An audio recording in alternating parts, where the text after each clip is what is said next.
হাদিসে এসেছে শেষ জামানায় মানুষ কোরআনকে পরিত্যাগ করবে। মানুষ কোরআন খুলে দেখার সময় পাবে না।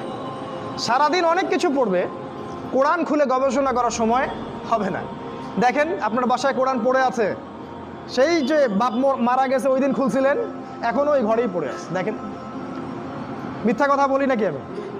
দেখেন, মানুষ কোরআন নিয়ে গবেষণা করবে না, তাদাব্বুর ছেড়ে দিবে। অথচ আল্লাহ পাক এই কিতাবটা নাজিল করেছেন আমাদের জন্যে, আমাদের ইহকালীন কল্যাণ, পরকালীন মুক্তির জন্য। এমন কোনো বিষয় নাই যেটা আল্লাহ কোরআন এবং হাদিসে বলেন নাই।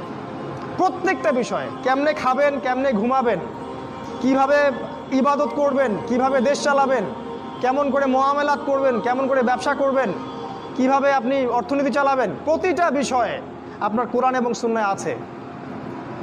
এটা খুলে দেখার সময় হচ্ছে না, তাহলে হেদায়েত নিবে কিভাবে? বিশ্বাস করেন, কিয়ামতের আগে একদিন, এক রাতের মধ্যে এই কোরআনের সব পাতাগুলো আল্লাহ তুলে নেবেন আসমানে। হাদিসে এসেছে।